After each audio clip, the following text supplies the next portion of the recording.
Since we left you last, we'd spent 2 weeks out here in the middle of the Gascoyne, exploring the area, mapping it, and filling in some of the blanks that were on the map to begin with. With the work having been done, it was time for myself, Jamie, and our good friend Murray to hit the road and return back home. For Murray, this meant a 1.5 day drive back down to Perth. For Jamie and I, we had to retrace our steps some 1,200 kilometres across the Gascoyne, across the Murchison, and back into the goldfields to get back to Kalgoorlie. What would we find along the way? Who would only know?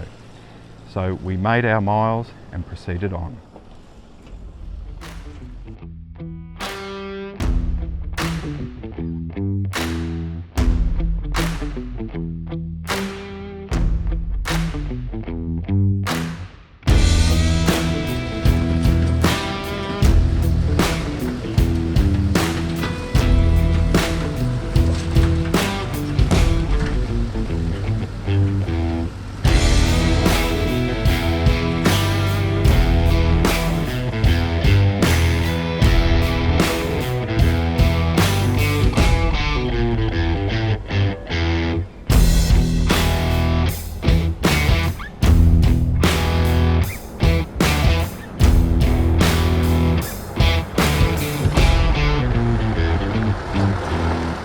So we've stopped off on the side of the road for a bit of a break, Jamie, because these dusty roads, it takes quite a bit of concentration, as we know. And there's something that I wanted to show Jamie here, and it's actually, it looks like a hill in the distance, but it's actually a mountain. And this is claimed to be, Jamie, Australia's largest rock. That's incredible, because, you know, like, I actually thought it was Uluru. So did I, until I came here too. But this is actually Mount Augustus, or Augusta. And it's actually a large anticline or syncline fold, so the rock has actually been pushed together and has actually sprung up out of the landscape, and then over millions and millions of years, tens of millions of years, the surrounding rock has actually weathered away to leave this impressive ridge that we see here. Wow. Oh, well, I mean, as we drove past it, it just looked huge. It did, and it just went on and on, didn't it? Oh, I didn't think there was any stopping it. It was so big. And then I asked that question when we were in the car, is that as big as Uluru? And he said, yeah, this is bigger. And I'm like, wow. And the amazing thing is, and this is what gets me every time when I'm up here, Jamie, is the surrounding landscape is flat as a tack.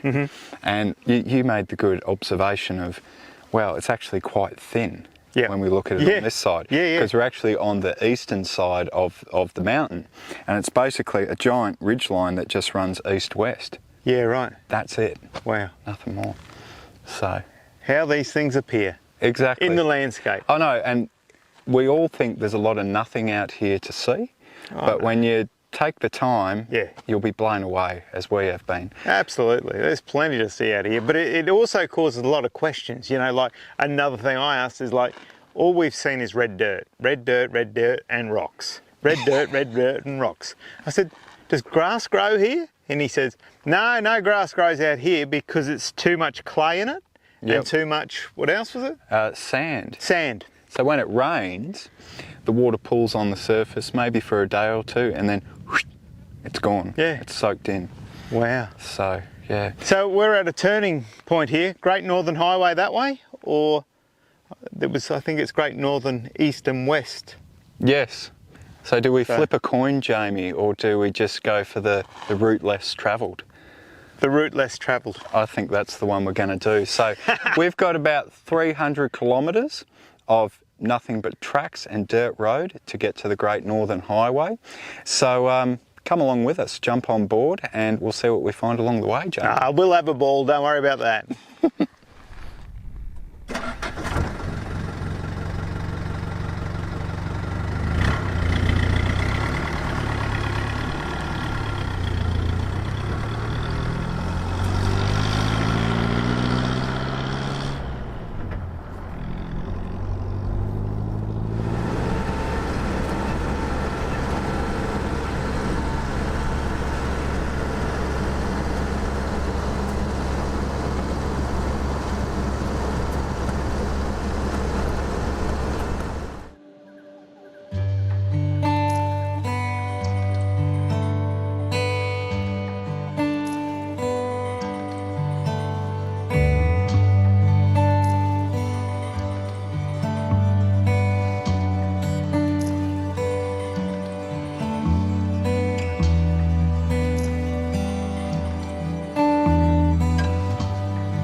But these are just amazing, Aren't they? you know, and because it's so dry out here, and we were talking about this, the rust is pretty good. Like, it's just surface rust, isn't it? And these were notorious for rusting out. And look, over in sunny Queensland, this wouldn't be here anymore. It'd be rusted to pieces. Yeah. Because we've got so much wet and salt, because everybody who's got a four-wheel drive takes it up the beach. Goes on the beach, yeah. And these don't leak oil like a Land Rover. Yeah, they don't get it. That's the problem, guys and girls. Yeah. Weeps and leaks are what you want in your vehicle. But this is incredible. We've got the tape, well, not the tape deck, we're not that modern. No, I was going to say. We've got the AM radio in here. We've even got a cigarette cigarette lighter and ashtray. And these came out with a little inspection lamp. Yeah, I think that's pretty cool. That's pretty cool there. So, but these aren't Datsuns, these are actual patrols. So these would have been the first of the patrols, because Definitely the first. I stand corrected, but I think Datsun changed from Datsun in the early 1980s to Nissan. Yeah, right. I'd love to comment, but I don't know my Datsuns. No. I've just owned a few Ford Mavericks before and that. But yeah, I was just going to say Ford Mavericks. Ford Mavericks, yeah. But what a hard life they must have had. Like, there's no ARB bull bar on these. No, but look at the artwork in that. Yeah. And we've found a lot of leaf packs around the area too. So vehicles like this probably didn't do a huge amount of miles. So the motor's probably okay, but the suspension would be absolutely flogged. Absolutely. Like, I mean, just look at the square rims that are around here and the tyres. Yeah. Tubes, they're just everywhere. But it's amazing, these abandoned homesteads, and there's so many of them over here in Western Australia, and you just never know where you stumble across one. Like, we didn't know whether this was actually a functioning station or not, because we've got a radio phone antenna. Absolutely. In the background. So, and you know, like, we don't get to see this over home in Queensland. No. And just getting to actually just have a wander around here is amazing, because there is just so much old stuff, and you can just sort of think back, reminisce on how it would have been. Time, basically. How it was. Yeah. And the things you find around the place, like there's a room around the back there where you can pretty well guarantee that's where they were doing all the reloading of their rifles, because they were doing a lot of roo shooting and stuff like that. And there's just boxes and boxes of empty ammunition boxes around there. Yeah. But and their tools for making it all have been broken, welded, welded. Yeah. But I think one of the most interesting finds that you found, Jamie, was the ice pack. Oh yeah.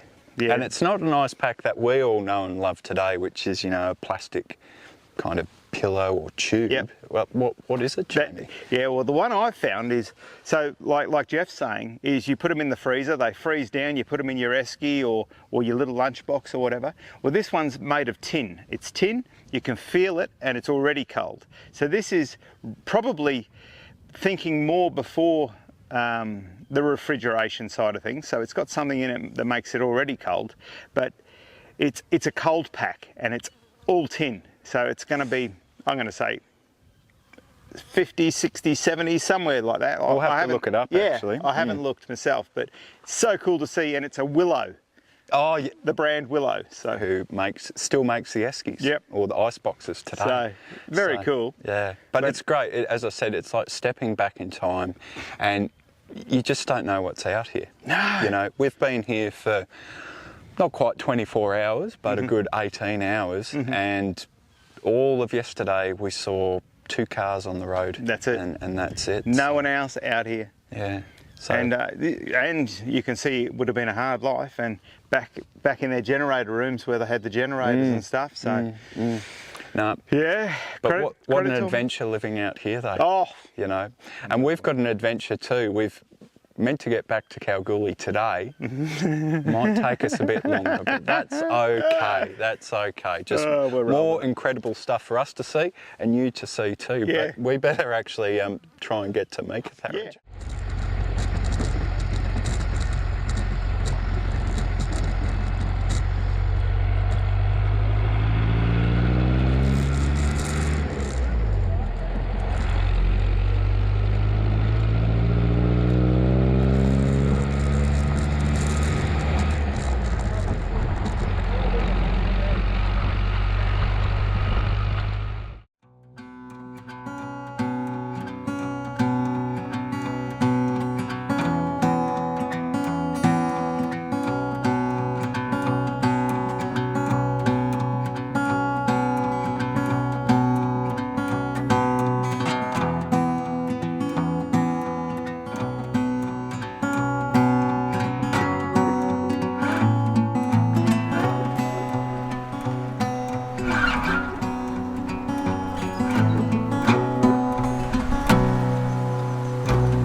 join us once more around another campfire, and it's been another incredible day of adventure, hasn't it, Jamie? It sure has. And we've travelled all the way from the Murchison, and now we're here sitting at Well 1 on the Canning Stock Route. How cool is that? It's something you've wanted to sort of cross off your bucket list almost, It is, Jamie. it is. You know, and now you can say you've done the Canning. Oh no, well, we won't go that far yet. No. Which way are we going to go from here? Well, that is the question. Maybe we need to flip a coin, north or south.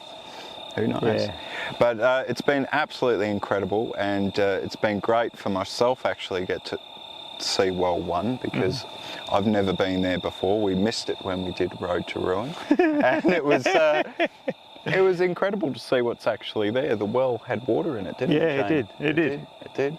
And you found that there was quite a bit of infrastructure there too, Jane. Yeah, I was quite amazed actually. I thought it was pretty cool that they got all the troughs still there, and then the tanks are still there. The tanks are no good for holding, but they're still there. It gives you an idea of what it was like. Yeah. You know? And they've covered the top of the well with the windmill, or what's remained of the windmill top. Yeah. But yeah, I thought it was pretty cool. And to think that well was actually sunk back in, I think, 1908, 1910. Wow.